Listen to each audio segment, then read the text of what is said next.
It's not attractive. Good morning, ladies and gentlemen.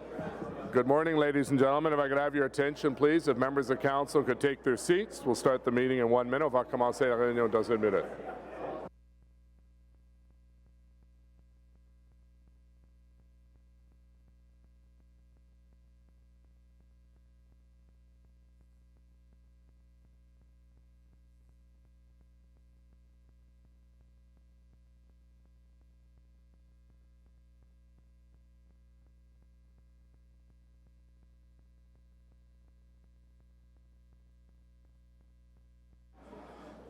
Good morning, ladies and gentlemen. Bienvenue à la réunion du Comité des finances et développement économique pour la Ville d'Ottawa pour le 4 février 2020. Welcome to FEDCO for the meeting of February 4th, 2020. Those people who would like to speak to an item that's on the agenda can sign up under the screen there with a member of our City Clerk staff. Declarations of interest for FEDCO. None. Confirmation of minutes, adoption de procès verbaux, minutes 10, 3rd December 2019, procès verbal 10 le 3 décembre 2019. Adopté, carried. We have an item we'd like a waiver due to timeliness to consider the following motion from Councillor Cloutier with respect to an appointment to the French Language Advisory Committee on suspension. Carried. Conseiller Cloutier, s'il vous plaît. Merci, Monsieur le Maire. Thank you, Mr. Mayor. The motion has been circulated, I think. And I'm the liaison for the French Language Service Advisory Committee. Je suis la liaison au Conseil pour le Comité consultatif des services en français. Et la motion est une demande d'exemption pour suspendre l'application du point 1.1 pour M. Patrick Ladouceur, qui est membre du comité consultatif. Depuis longue date, il était membre en réserve auparavant et participait de façon active au comité. Il est un membre maintenant à part entière. He's declared that he is temporarily having residence outside of the boundaries of the City of Ottawa, and that is one of the requirements for members of our advisory committees.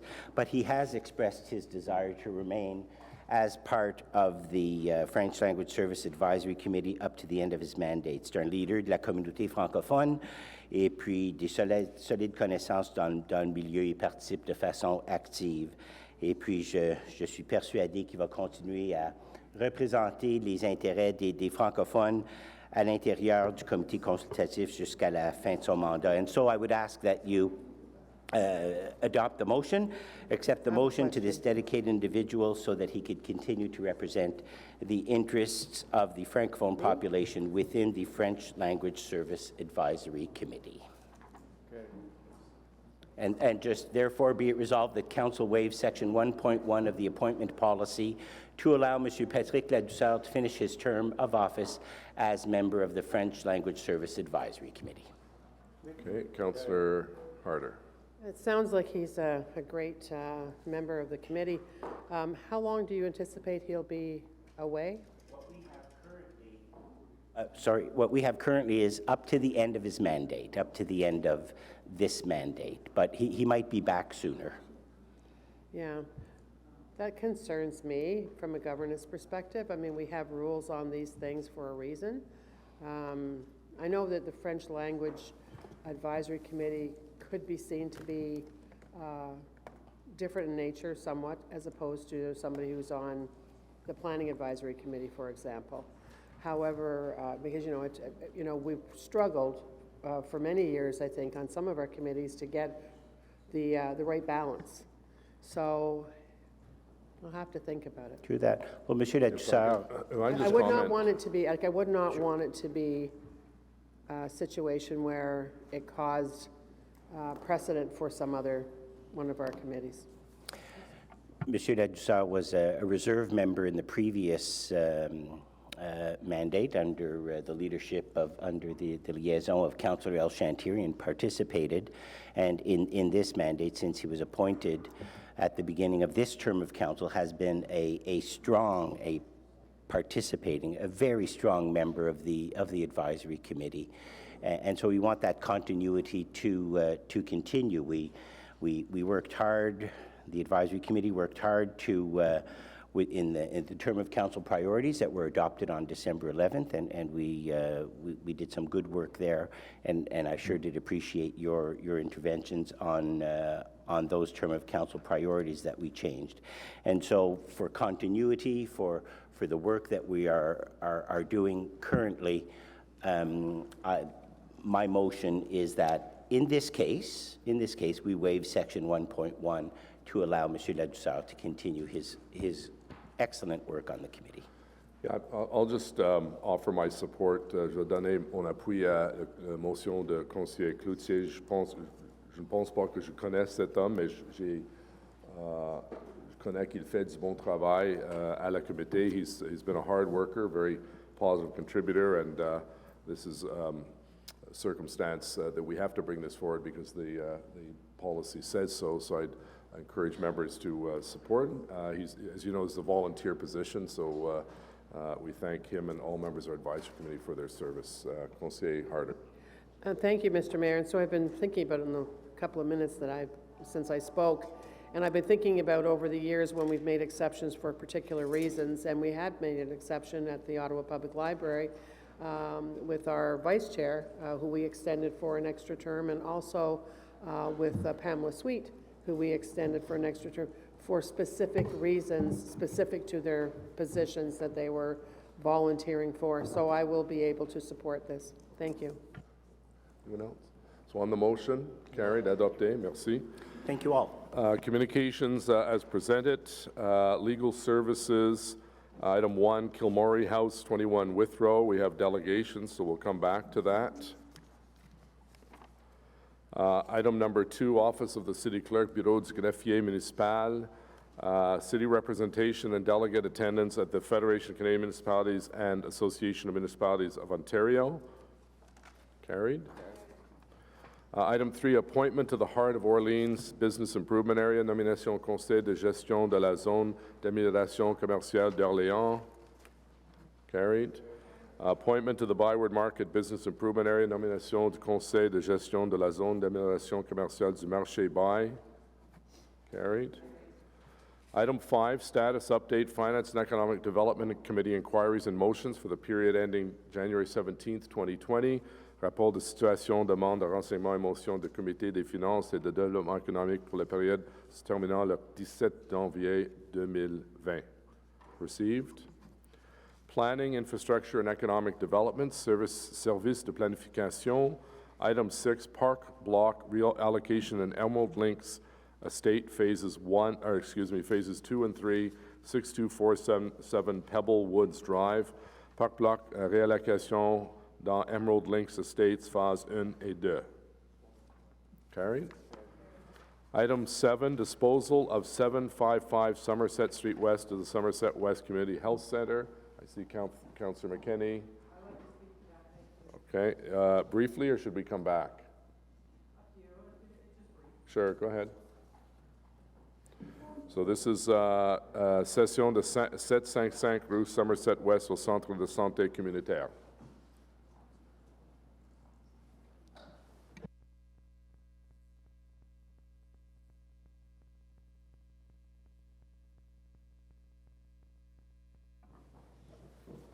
Thank you. Yeah, I just wanted to quickly speak to this, and I'm going to also work with Mr. Willis just on an inquiry. This is overall good for the community in terms of the expansion of our community health center. It's a building that was underutilized. Actually, it just was never kept up, so it fell into such disrepair that it cost millions of dollars to fix up that front facade, and then would cost us a lot more in maintenance. So it is an example of how we've let some of our infrastructure, our assets go into disrepair. So on that, at least it will serve the needs of the health needs of the community. It will be hub for community health and youth services and children's services, but there is a real and concern in the community that as we intensify, especially in this part of the downtown, we are not keeping up with space, meeting space, public space, city-owned space for the community, and that is a real concern. So right now, Plant Pool is all that's really, that recreation center, which is quite small, is all that's available to our community association and other community groups, and it takes about a year to get a room in there, so it's not really an alternative. So while I do support this, I think that it will become a good community hub. Somerset West Community Health Center does exceptional work in our community.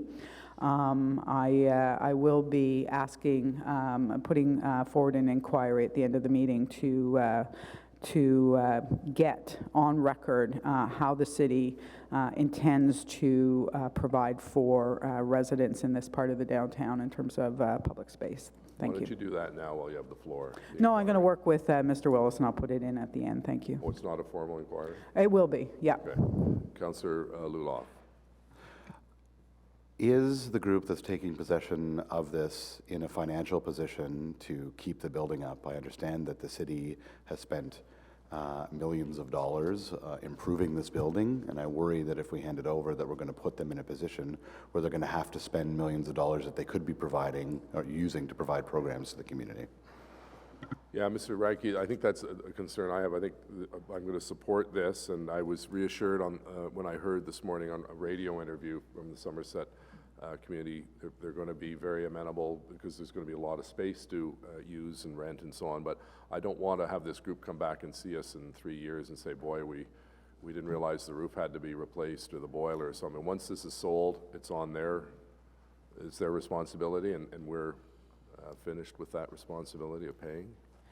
Mr. Mayor, you are correct. That Somerset West Health has a very good track record of maintaining their properties. They own 2 properties in the area. They've reviewed all the reports. They understand what needs to get done, and that's part of the reason that they've asked to be allowed to mortgage up to $1.5 million to get the funds, and we feel confident they'll be able to maintain this building in the proper format. Right. Does that answer your question, Councillor? Okay. On the report, carried. Thank you, and thank you to Somerset Street West Community Health Center. Item number 8, declaration of surplus and sale of 3099 Uplands Drive to Cody Cooperative Housing. Déclaration de biens-fonds pour 3099 Promenade Uplands. Councillor Brockington, you're comfortable with that on the motion? Carried. Item number 9, closing capital account for the buyback of business park properties. Fermeture de compte capital. Carried. So we have Councillor Suds has a item under Councillor's items, Canada North Mosquito Control Program. So we'll come back to that because we have speakers for the first item. Okay, so for the first item is Kilmorey House, 21 Withrow, special levies, Maison Kilmorey, 21 Avenue Withrow. I don't know if we have I know we have delegations. Do we have any staff report? It's pretty clear what the request is to go ahead with the referendum. Councillor Moffat, you've been dealing with this, so maybe you can open it up and then we'll go right to delegations. Sure, thank you very much. So yes, I think people are around this table are quite familiar with this property. This is something that, as a member of Built Heritage Subcommittee, I've been involved with since 2012, 2013. So it's a property at 21 Withrow. It was approved for developments just at the end of 2019. But since that time, of course, prior to that, as council will be aware, as planning committee certainly be aware, the community has expressed an interest in acquiring the property. In the past, they had some discussion in the community, some informal levy vote process, but never really anything significant that would equate to our policy when it comes to special area levies. There had been some interest gauged in going forward with a levy vote, so I think there's enough interest there in the community that warrants going forward with an actual vote. The report before each day is really just an information report providing background The community is here to speak to it as well, but I wanted to put forward a motion on this before we get to delegations that would allow us to vote on a levy and the cost to undertake it. So whereas 21 Withrow Avenue, known as Kilmorey, was approved for Development Plan Committee and Council in 2019, and whereas the community has made significant efforts to preserve the property and wishes to acquire the property through a special area levy, and whereas the developer has agreed to offer the property for sale to the community should a levy be approved through a community vote, therefore be it resolved that the Finance and Economic Development Committee recommend to Council that the Clerk's Office undertake a special area levy vote in coordination with the community, and as described in report ACS 2020 ICS LEG 003, be it further resolved that the cost to undertake the levy vote be assessed to the constituency services budget of the College Ward Councillor's Office. So the vote itself will cost approximately around $7,000 based on the vote that we did for Stonebridge. It's a very similar process. The developer has provided us the opportunity to undertake this between now and April 15th, at which time he'd want an answer. So that's why the report is before us today. We want to get to council next week and then go ahead with the vote. We have a public meeting scheduled for this Thursday evening in the ward that I'll be attending with the community. And then we'll go forward with the vote, a 3-week vote, and then we come back at the end of March, hopefully with the results of that vote, so that we can get an answer to the developer at that time. The levy itself will look at the acquisition fee plus works required for the property to bring it up to a standard necessary for public use. And then the levy will also contemplate the ongoing operating costs of the property as well. So that's still to be determined, and we'll be working with the clerk's office on the wording of that vote, and the community will be involved through that process as well. Okay, so we have a number of speakers on this, and if you could hold your questions to staff, we'll just go through our list of speakers, and then we'll open it up after each speaker to questions to that speaker and then to staff. So first is Joan Clark, Kilmorey Heritage Society. Good morning, Joan. Welcome back. This is like Groundhog Day, but that was last week. Maybe while you're speaking, you can tell us, what is the Kilmorey Heritage Society and how many members do you have? Is this part of my 5 minutes, or?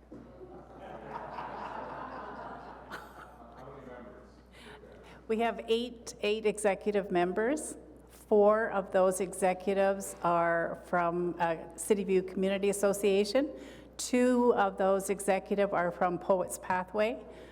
1 is past president of Ottawa Historic Society, and 1 is a previous director in NCC. We do not, because we just formed this board at this point. Okay, floor is yours. Okay. Good morning, Mayor Watson and committee members. As I can imagine, each of you is sitting here in disbelief that we are still here and still pursuing the saving of Kilmorey. We do appreciate this opportunity. It's been a long, bumpy road. We have surveyed the community for a park. We have surveyed the community for a levy 2 years ago. It was a favorable outcome. We do have the results of that survey still. This survey was requested by our councillor, and then it was stopped by our councillor. He said that there were possibilities of private donations and real estate deals, and so we had to go back to our residents and ask them to personally donate some money to this cause, and many did. This way, it would supplement Councillor Chiarelli's private large donations or real estate deals, but that didn't happen. Here we are today. City View Community Association began this project in 2015. By 2018, we realized this is bigger than City View. It's outside. It contains, it affects Ottawa and all of Canada. It is Ottawa's landmark, telling the beginning stories of Nepean in the 1800s. It is a national landmark as it honors the home of Wilfred Campbell, a Confederation poet and a person of national historic significance. It is in green space in an area that has a serious deficit of green space. By March of 2019, we formed and incorporated the Kilmorey Heritage Society. This society is a not-for-profit organization that has been set up to preserve Kilmorey, the heritage property at 21 Withrow. The society promotes and celebrates artistic diversity and embraces Canada's rich cultural heritage. We will promote Canadian artists in all fields. We will promote equal opportunities for artists from every cultural and demographic background. Promote outdoor garden sports. Create a recreational and cultural hub. Be aware that this property is situated on unceded Algonquin territory. Facilitate and support the teaching of Canadian arts at all levels of education. Facilitate the establishment of upkeep of heritage gardens. Provide opportunities to celebrate the past and Kilmorey's special place in its history. Provide a community center for seniors and families to come together for events from surrounding neighborhoods. Join the activities or just drop in. A place for our seniors, and we have a large amount of seniors in this area, to come and ask for assistance to access financial help. The Society has shown their commitment by the work accomplished to still be here today. We have secured the following commitments to move forward. In-kind hours to care for gardens and small maintenance. Historical flowers and peonies have been donated. Poetry books for our poetry library. Old books of history. We have collected in trust just over $20,000 in cash from private individuals. We have collected about $40,000 in pledges for future generations. We have conferenced with Algonquin College to offer various programs, experiential learning opportunities right in their own community. We have applied for grants. However, since we did not own the property, we were not eligible. We have met with our MPP and MP, who are very supportive and will assist in accessing grants in their respective governments. There is a shortage of small venues in Ottawa. This would provide the Society with sources of revenue. Small weddings, retreats, meeting rooms, poetry readings, art show, outdoor events. Today we are here to allow us to go to the people once again to see if they are willing to finance and able to finance this purchase. This is not an ideal situation. In an area that has little green space and no chance of acquiring more, the people will have to place great importance on preserving this landmark and saving this last green space. The price has doubled since the land is now rezoned for development. So now we are asking the communities to finance the entire purchase and renovations without financial assistance. We are hoping that if the residents of Cityview, Crestview, Meadowlands, and Ryan Farm vote for this levy, we will continue to apply for grants and donations. Ms. Clark, if you just wrap up, you're over your time. Oh yeah, I am, okay. Just one more sentence. To help offset the cost to these people. Our communities have large populations of seniors. We need to give them a place to go. Right. Let's ask the people to decide. Okay, thank you. Any questions to the delegation? Thank you. The next delegate is George Neville, followed by Peter Ludwig. Mr. Neville, the floor is yours for the next 5 minutes.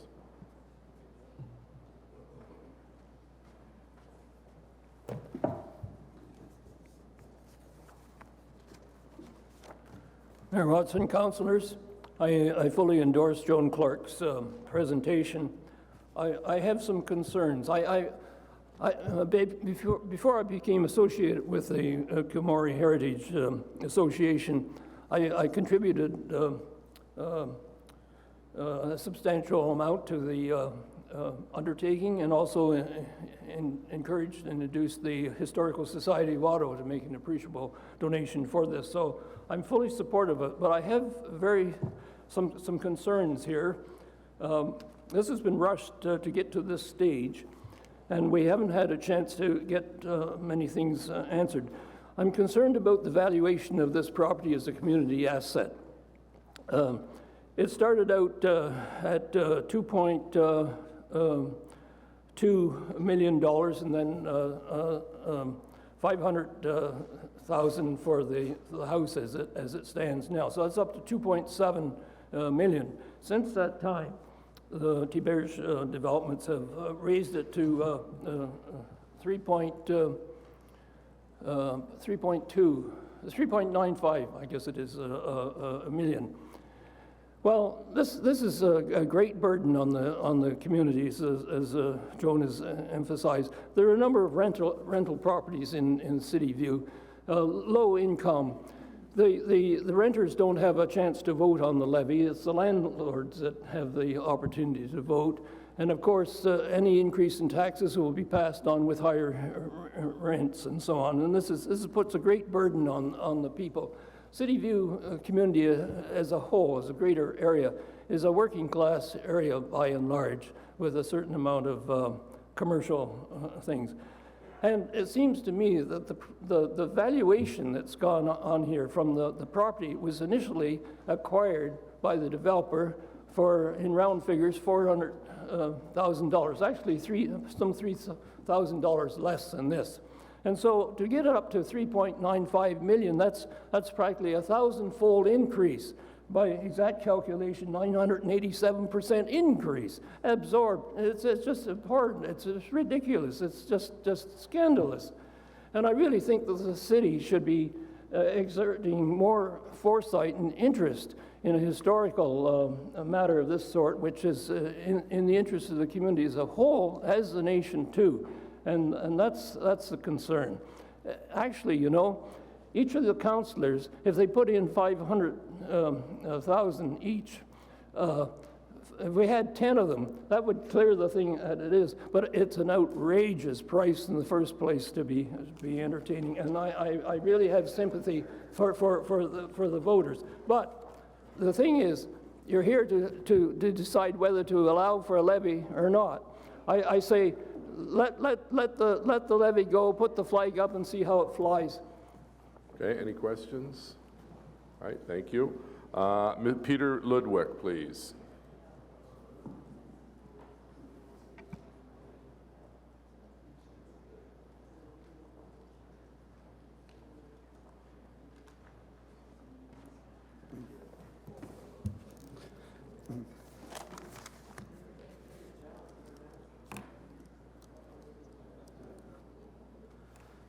Good morning, Mayor Watson and councillors.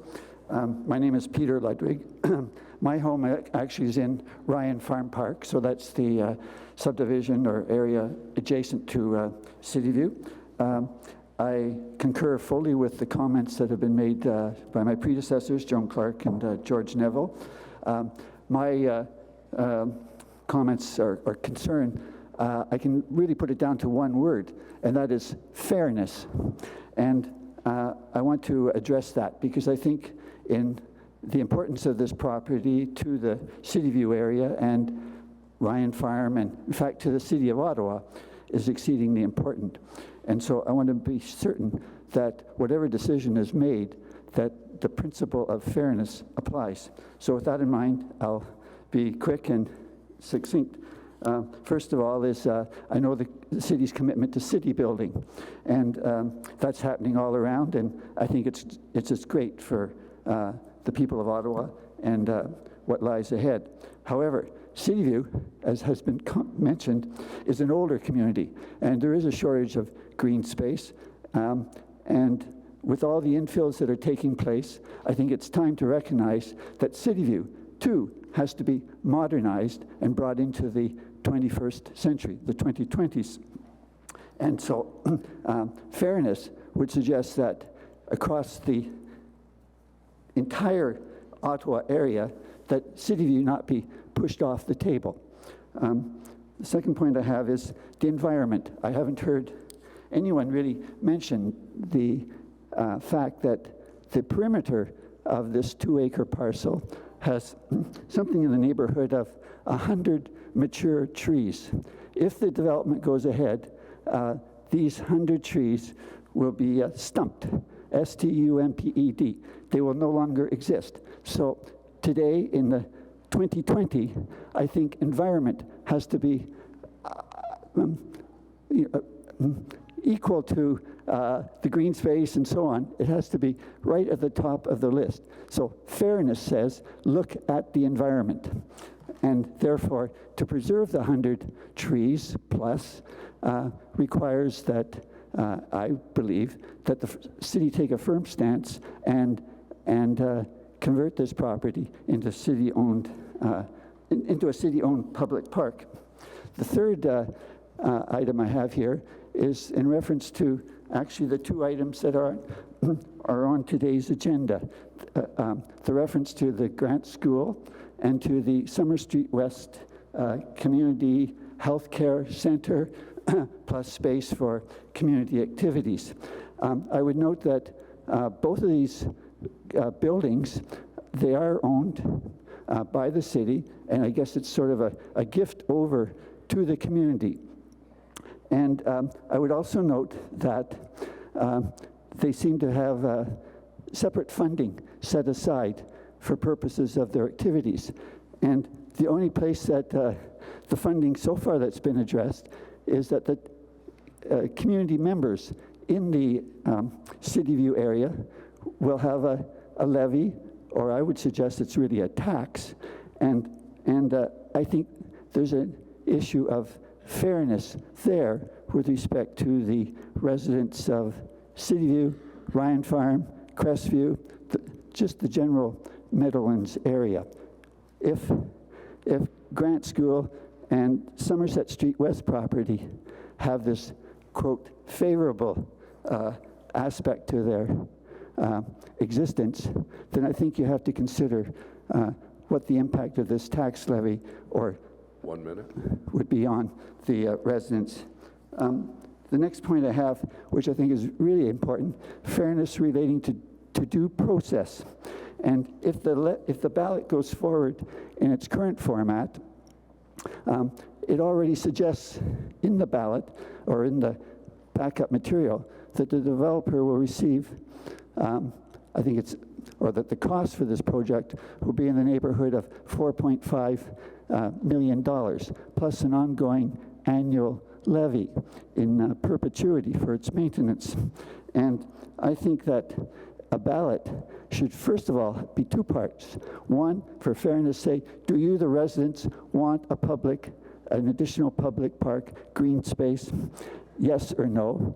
And then taking that into consideration, if yes, how much are you willing to contribute to it? But I think putting the cart before the horse and suggesting that the developer should be receiving something in the neighborhood of $4+ million is... Wrap up, sir.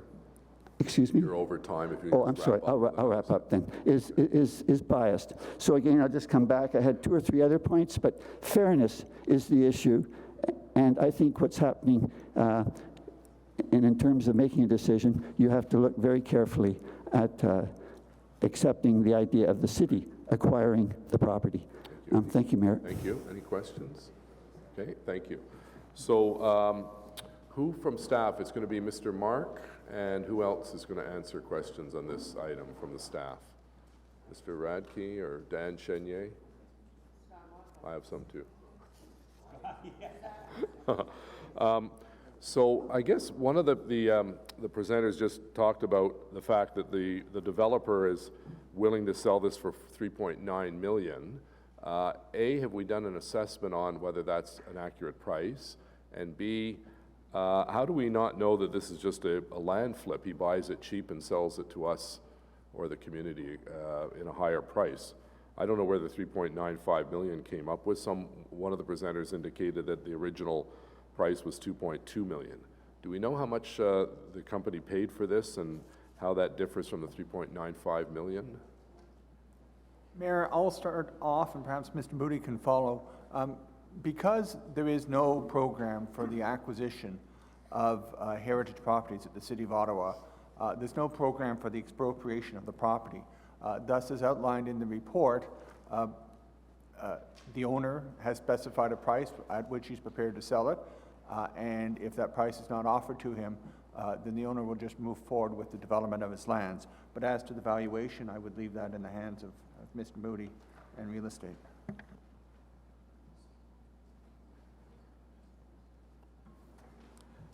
Mr. Mayor, staff have reviewed some numbers with respect to valuation of this property through the development process.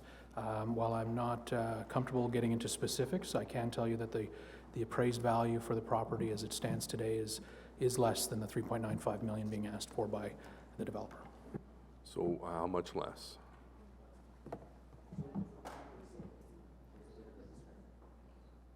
So Councillor Moffat, do you? Sorry, so it's probably not in the best interest of the city to discuss the appraised value of the property because it is a part of the development planning process in terms of cash in lieu of parkland and these types of things that get determined through the process. That is up for discussion between the property owner and the city at this time. So it's probably not the best, and it's not even relevant to this vote. Ultimately, the community has expressed an interest to buy the property. The developer, who has half the property tied up, the other half is still with the Roger family, has expressed a price that he's willing to sell it at. You have to consider that at this point, he has full ability to develop this property. He has approval from LPAT for 4 lots along Withrow Avenue, and he has council approval for the balance of the property to be developed.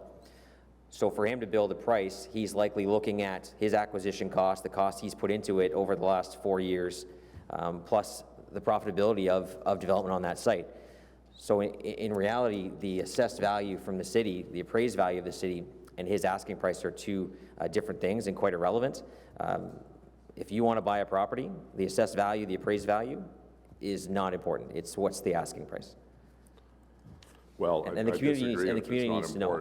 No, I'm saying the community needs to know the asking price. Yeah, the community is going to have to pay for this. So my understanding is then that it would be, is it $128.43 per home based on the average assessment? Is that correct? Yes, Mr. Mayor. So is that over a 10-year period? Yes, Mr. Mayor. So it's $1,200 for the average homeowner. Now, the issue of accessibility, I'm assuming a building like that is not accessible to those with mobility issues, wheelchairs and so on. Does anyone know? Mr. Mayor, we have not been in the building. From casual observations, we would assume not, that the building would not be fit up for public assembly. Our experience with similar properties elsewhere is that generally a significant investment in terms of public accessibility, building code, fire code, those kinds of things would be required if the building were to be opened up as a community building. So that would have to add on to the levy then? I believe that the amount that's been provided includes a $500,000 provision to do upgrades to the building. And who would end up paying, if the referendum goes ahead, and I'm more than happy to support the referendum, I think the public should have a say in this because it's going to be hitting their pocketbooks. But if the referendum passes, who would run the facility and who would pay for the ongoing operating costs? That's a large piece of property to maintain. Would it be a not-for-profit group, or would the city expect to take over maintenance and everything from cutting the grass to repairing the roof of the building? Mr. Mayor, I'll start off, and then Mr. Chenier may have something to add. Amongst the costs that would be outlined in the vote by the community is allowing for $150,000 in annual operating costs. So there would be a $3165 amount on top of that 128. So while the capital levy is in place, the total would be about 163. And then after the 10 years, it would continue at 3165 plus whatever inflation has taken place. The details of who would run the facility have not been worked out, and that is a matter that Mr. Chenier's department would have to deal with the community. Okay. Mr. Mayor, I can only add that the $150,000 was based on our current cost of operating similar houses like Bell House, for example. So it's a bare minimum of maintenance, cleaning, repairs, utilities, those kinds of things. Okay, thank you. Councillor Luloff, please. Who would be eligible to vote in such a referendum? We spend a lot of time talking about how we have unaffordable housing in the city of Ottawa. This is a college ward. I worry that we're going to be placing more financial burdens on students that are renting in that area. So I'm wondering who would be eligible to vote on this. Mr. Mayor, it's one vote per household. This is consistent with the approach in Stonebridge and Canada North. The difference in this case is that business owners would also be given a vote in this survey. So if I'm from Calgary and I'm going to Algonquin College and I'm renting a home in College Ward, I will be able to vote on this? Not on, if you're renting, no, only the one vote per household. The owner of the household is the one who gets the ballot, not renters. Thank you, Mr. Mayor. Right. Okay, thank you. So we have a motion by Councillor Moffat to proceed with a referendum in the pre-assigned area, and the funding will come from the ward councillor's constituency services budget. Carried? Carried, thank you. Our next item with members of the public, I believe, is the levy in Canada North, the Canada North Mosquito Control Program Special Levy. So I know Councillor Sudds is anxious to talk about this item, so the floor is yours. If you'd like to introduce your, I'm sorry, we have one member of the public. Do you want to say anything before we get to the member of the public? Okay, so where is our Dr. Bob Abella? Is come on forward, Doctor, and introduce yourself, and you have 5 minutes, and thank you for taking the time. The floor is yours. You just right over that one there. Oh, do you have a presentation? Do you have a PowerPoint? Okay.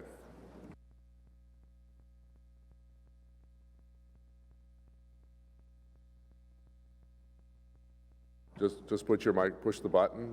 Excuse me, push the button. Sure. Got it. You've received a paper signed by 11 science respondents from 7 countries, most working in environmental sciences or international environmental law.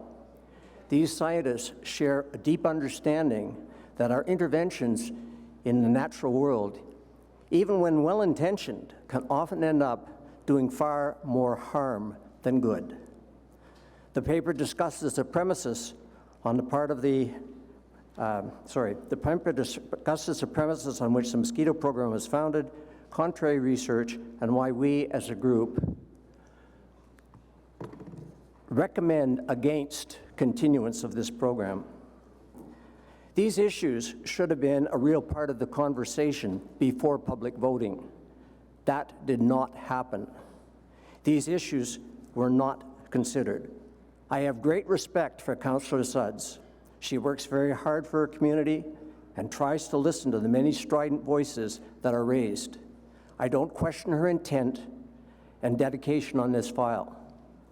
I do question the process and question the input to decision-making. Words matter. Why raise it at this time? The community's voted largely in favor. Most importantly, because neither mosquitoes nor the predators that keep them in check respect ward boundaries. This is not just a Canada problem or a Canada decision. What's done in Canada North will inevitably impact Councillor Hubley's ward and Councillor El Chantiri's ward. Vociferous voices are already calling for expansion of the program. It won't end there. I met with Councillor Sudds in late August. On October 2nd, I sent detailed comments to Dr. Nick Stowe, referencing science studies I felt raised serious concerns.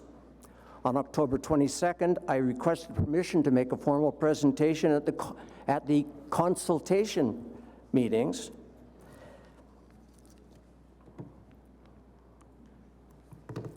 On November 11th, one day prior to the first consultation meeting, I received a clear no from the councillor as, and I quote, "We have a solid agenda and plan to present the facts to the community." The next day, the 12th, I received a short response from Dr. Stowe, dismissing all the provided science information as irrelevant and suggesting I was deliberately misleading. Both the timing and the response were unhelpful.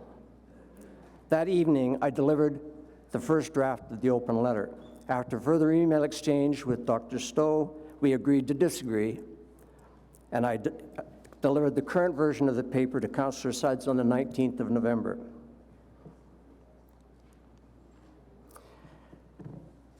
During the 2 community consultation sessions, only the proponent was given the official mic. More concerning, the consultation website provided by the city reiterated the proponent's claims and provided no vehicle for dissent that would be visible to voters. In my mind, the process was seriously flawed. The official worldview is that the role of predators in mosquito control is negligible, minimal. The mode of action of BTI, which the toxin used, the mode of action of BTI is fully understood, highly selective, and has no effect on non-target species. The approval by regulatory agencies is rigorous, based on the best science, and serves as adequate assurance of safety. Voters were to accept this worldview as correct. In effect, any contrary testimony was and is considered junk science, to use a word tossed out during one discussion with Dr. Stowe. But there is strong evidence to the contrary. Specifically, with reference to mosquitoes, Medlock and Snow,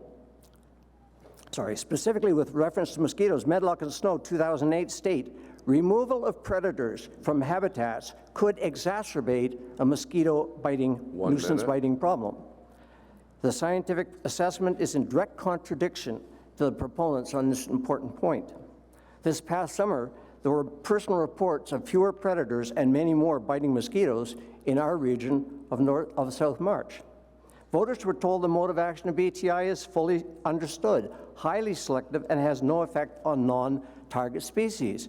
This remarkable conclusion overturns our century-and-a-half understanding of evolutionary biology.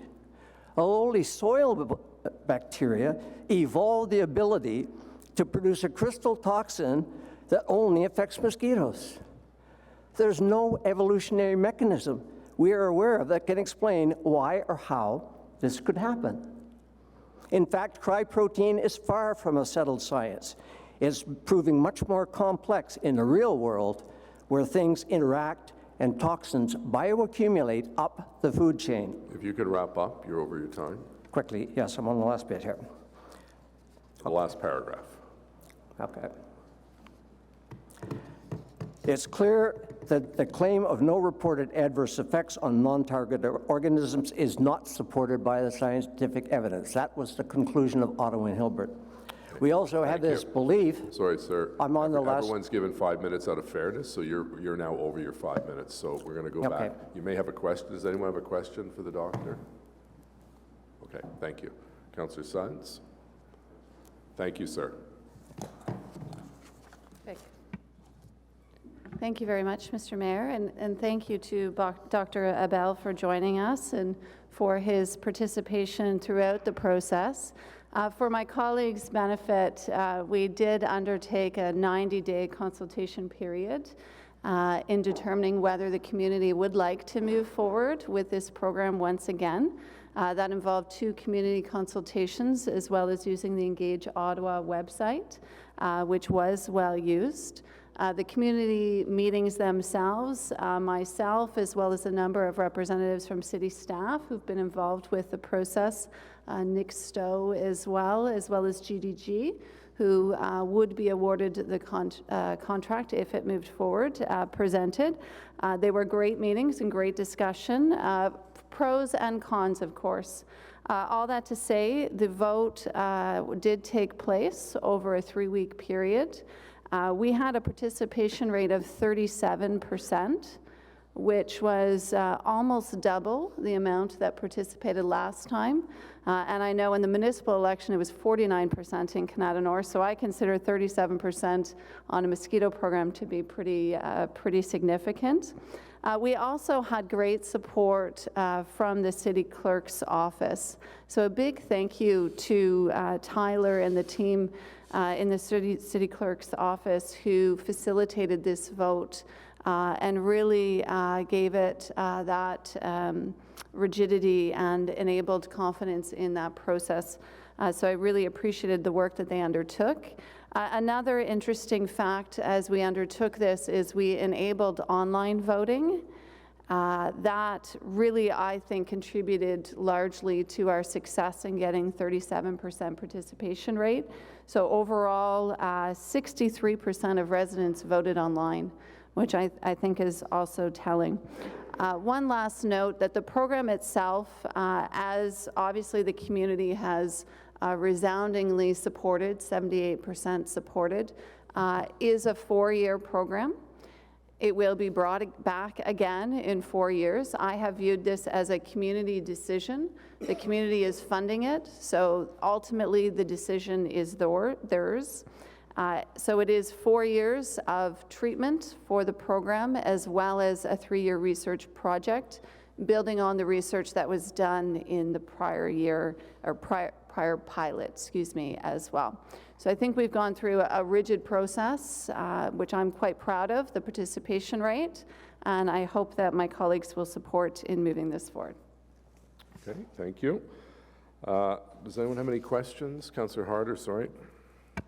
Thank you, Mr. Mayor, and thank you, Councillor Suds, for bringing this back on behalf of the folks in Canada North. When Councillor Wilkinson brought this forward initially, it was a far more difficult decision to make because it was the first of its kind, but the people in the community have paid for that term. I would suggest that the ones that are supporting it have seen a benefit, and we continue to make sure that what we're doing is safe. If there had been issues, for sure, the city would likely be recommending something else. But the people have spoken. There has been a fair and democratic process here, and I'm happy to support it. I'd also be happy if someday before us we had something talking about citywide to take on the terrible situation we have on another couple of things like ticks and Lyme disease. It's terrible what's happening to some of our families, and wild parsnip. I absolutely would be happy. I think that, you know, we've gone too far from the years ago when the province implemented the freeze and no more herbicide. I know that it's a provincial decision, but I really believe that having licensed and I know that this is probably going to like get me a whole bunch of emails. I don't care, okay? And why I don't care? I know a family where the mom and 3 kids have Lyme disease, and that young boy is the one that is the same age as my grandson is incredibly ill, and this is from 2 and 3 years ago. So in this case, we've had a democratic vote, happy to support, and if somebody wants to pick up the ball and march along, I certainly would be happy to support that on a larger scale. Thank you. Great, thank you. Councillor El Shantiri. Thank you, Mr. Mayor. And thanks to my colleague for bringing this back up again. And that's one of the areas we get asked quite a bit in our community, Mr. Mayor, if we should expand this. And I want to be on the record, this will not work for West Carleton whatsoever. We have more vegetation, more marshes, more lakes, more creeks, more river than anybody can wish for.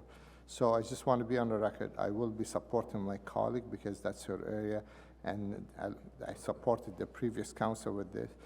Is it work? Well, I think depends who you ask and depend what time of year you ask that question. but I'm leaving that to the councillor who the resident asked for, and they are willing to pay for, but I will not personally be asking for that for my community. Okay, thank you. Est-ce qu'il y a des autres questions? Any other questions?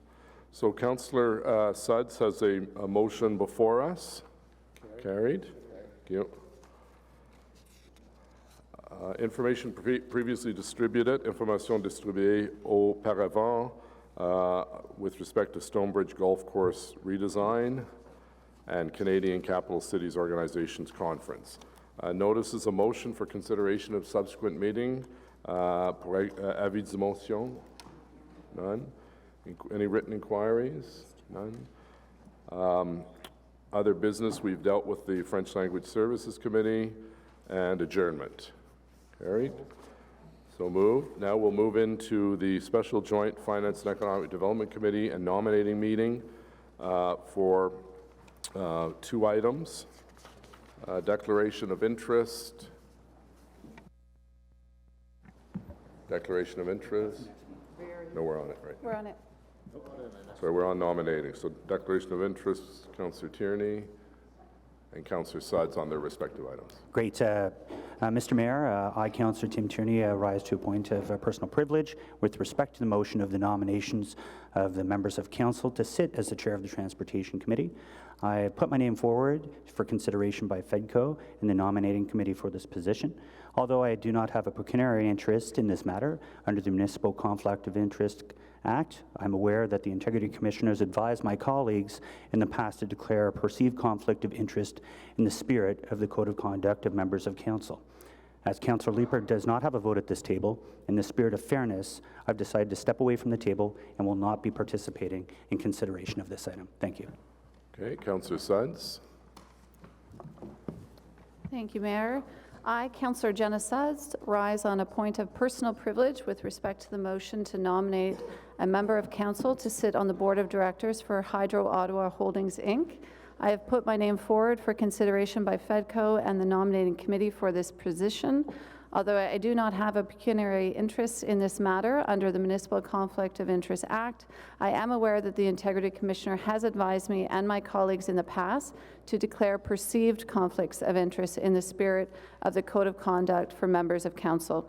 As Councillors King and Menard do not have a vote at this table, in the spirit of fairness, I have decided to step away from the table and not be participating in consideration of this item. Thank you. Okay, thank you. So we'll be doing hydro first, so if you can step aside.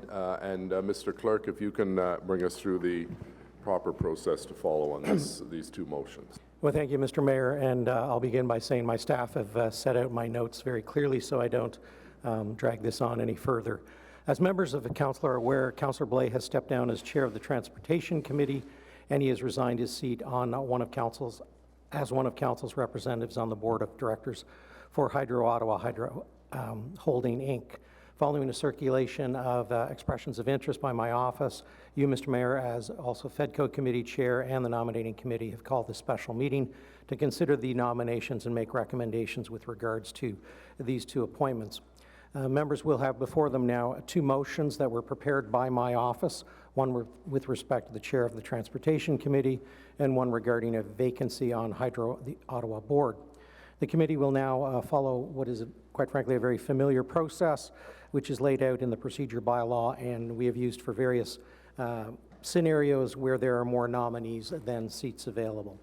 So first, with regards to the motion for the chair of Transportation Committee, I would note that there are two members of council have expressed an interest in being appointed by council as the chair of the Transportation Committee. You've heard from Councillor Tierney, and the second one is Councillor Leeper.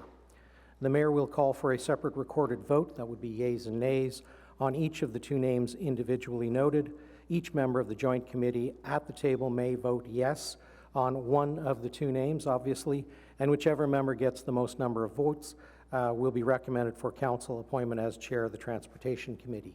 In the event that there is a tie between the two nominees, the matter I recommend will rise to council with no recommendation from the joint committee meeting. So, Mr. Mayor, that's the first one. With regards to the Hydro Ottawa position, 3 members of council have expressed an interest in being appointed to fill this vacancy. You've heard from Councillor Suds, also Councillor King and Councillor Menard have also expressed an interest in this. The mayor will call a separate recorded vote, yeas and nays once again, for one of each of the three names individually. Whichever member gets a majority of the votes cast here today will be recommended to council for appointment on the Hydro Board. If no member gets a majority, the member with the fewest number of votes will then be removed from the list, and a second vote will be taken between the top two nominees. In other words, a runoff ballot would occur if that takes place. In the event ultimately that two members of council are tied, then of course we would send this off to council with no recommendation from nominating committee. So Mr. Mayor, those would be the two motions that my office has prepared for you, and should the committee vote on them, they would move up to council for its consideration at the February 12th meeting. Okay, so just for clarification, then we just go person by person and yeas and nays, as opposed to members of committee saying the person's name? That's correct, Mr. Mayor. Okay. Councillor Menard.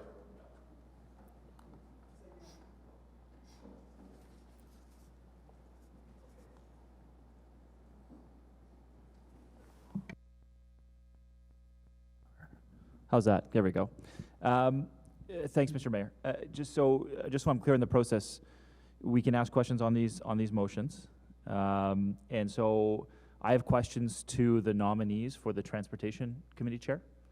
So I'm going to start asking those questions. Just on a point of a clarification, Mr. Clerk, is this the normal practice that we would have a question and answer period? No, Mr. Mayor. It's long-standing practice that there be no questions to avoid the appearance of some sort of campaigning or electioneering, particularly on the floor of the committee. Okay, so unless it's a technical question, Mr. Councillor Sure. Menard. Can we hear from the nominees about why they want the position? Is that Well, possible? again, I haven't think read that's- anything about it. I I think don't know that's what their going down the qualifications campaign. are. Sorry, I'd like to hear from the nominees about what Yeah, their I think it's the same issue, and the clerk has ruled that would not be appropriate. It's not been I'm done not in the asking past. questions. I just want to hear Yeah, from the sorry. nominees. Councillor McKenney, anything on your front on a technical nature? Thank you. So I get that FEDCO is your nominating committee along with Councillor Kavanaugh. Am I correct? That's correct, Mr. Mayor. So depending on the outcome today, it's probably no secret, no surprise that I'd like to see a member of the an urban councillor sitting on FEDCO to be able to represent a vast majority of our vast number of our residents. If in fact the rest of council does not agree with who is put forward here today, a motion can be brought forward at council. Is that correct, to nominate someone else? And that would be voted on yeas or nays at council. That is correct, Mr. Mayor. Thank you. So I'll just, I have the first motion. Whereas Councillor Stephen Blais has advised the mayor and the city clerk that as a result of his candidacy in the Orleans by-election and associated unpaid leave of absence from City Hall, he has stepped down as council-appointed member of Hydro Ottawa Holding Inc. Board of Directors. And whereas the city clerk has undertaken a circulation to seek expressions of interest from members of council interested in being considered for appointment by council to replace Councillor Blais' Hydro Ottawa Holding Inc. board member. And whereas the clerk's office has received 3 expressions of interest from members of council for board member, Hydro Ottawa Holding Inc., being Councillor Jenna Suds, Ralston King, and Sean Menard. Therefore, be it resolved that the Joint Finance and Economic Development Committee and Nominating Committee consider and recommend to council one of the following members for appointment as a member of the board of Hydro Ottawa Holding Inc., Councillor Suds, Councillor King, Councillor Menard. So, no, we vote on these. The clerk has indicated these are placed in order of ward number. So we'll just go to the first one, and it's yeas and nays, and then if that person doesn't get a majority, we keep moving on.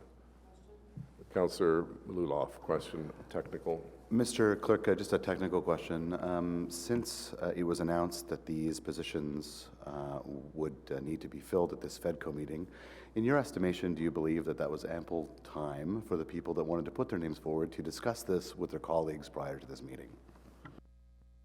Procedurally speaking, Mr. Mayor, yes. Thank you, Mr. Harder. I just want to clarify, based on the responses to the last, my colleagues across the way. So if we're just going to vote on the names, you don't want us to speak, the nominating committee, you don't want us to speak in favor or against, potentially against, I don't think we would, but in favor of any of the nominees. We're just going to vote on the nominees. Yeah, I think that's the Cleanest? the best way, as advised by our city clerk, who has experience in these matters. Okay, so yeas and nays on the first candidate, Councillor Suds. Conseiller Blair, Conseiller Cloutier, Oui. Councillor Darouz, Yes. Councillor Dudas, Yes. Councillor El Shantiri, Yes. Councillor Harder. Yes. Councillor Hubley, Yes. Councillor Kavanaugh. Nay. Sorry? No, sir. Councillor Luloff, Yes. Councillor Moffett, Yes. Councillor Suds, Councillor Tierney, Yes. Mayor Watson. Yes. 10 yeas, 1 nay. Okay, so congratulations, Councillor Suds. Your name will go forward to council. The next motion is, Can I just ask another clarifying question? Yes. Before, on behalf of the three of us? That sounds strange to say it, but on behalf of the three of us. So this is going to go forward from the nominating committee to council. Is there anything to stop anybody from that time to nominate, I should be looking at you, somebody else? Or is it just a case of voting for or against? No, Mr. Mayor, once it arrives back at council for its consideration, the normal procedure process would be in place, so members could move additional motions or amending motions. But your ruling would still be the same as it has been for the nominating committee? That we seek to avoid electioneering on the floor of council, yes, Mr. Mayor. Thank you. okay, next is, Councillor Tierney will remove himself. Whereas Councillor Steve Blaise advised the mayor and the city clerk that as a result of his candidacy in the Orleans by-election, associate unpaid leave of absence from City Hall, he has stepped down as chair of Transportation Committee, and whereas the city clerk has undertaken a circulation to seek expressions of interest from members of council interested in being considered for the appointment by council to replace Councillor Blaise as chair of the Transportation Committee, and whereas the clerk's office has received 2 expressions of interest from members of council for Transportation Committee chair, being Councillors Tim Tierney and Jeff Leeper, therefore be it resolved that the Joint Finance and Economic Development Committee and Nominating Committee consider and recommend to council one of the following members for appointment as chair of the Transportation Committee: 1, Councillor Tim Tierney, and 2, Councillor Jeff Leeper. So yeas and nays on first candidate, Councillor Tierney. Conseiller Blair, Conseiller Cloutier, Oui. Councillor Darouz, Yes. Councillor Dudas, Yes. Councillor El Shantiri, Yes. Councillor Harder. Yes. Councillor Hubley, Yes. Councillor Kavanaugh, No. Conseiller Luloff, Yes. Councillor Moffett, Yes. Councillor Suds, Yes. Councillor Tierney, Mayor Watson. Yes. 10 yeas, 1 nay.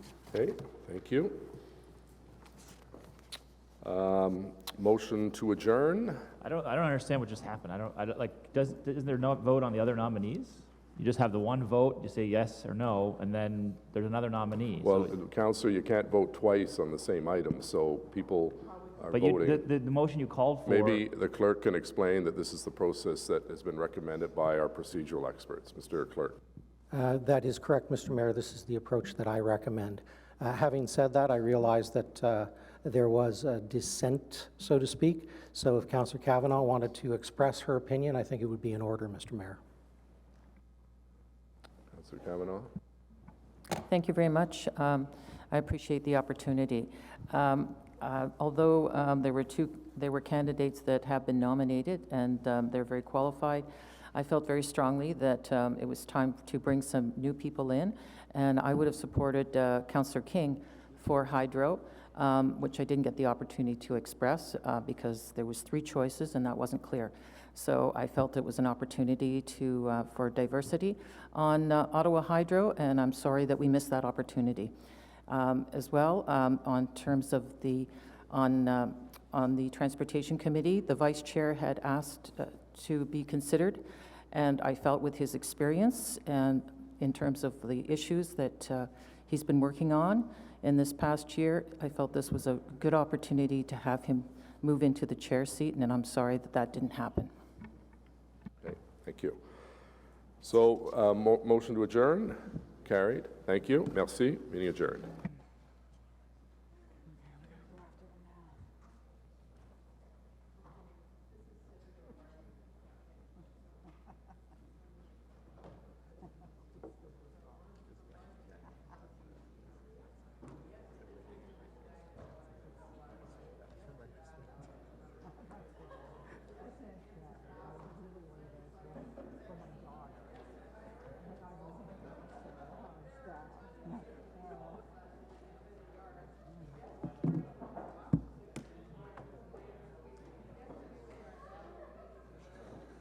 Yes.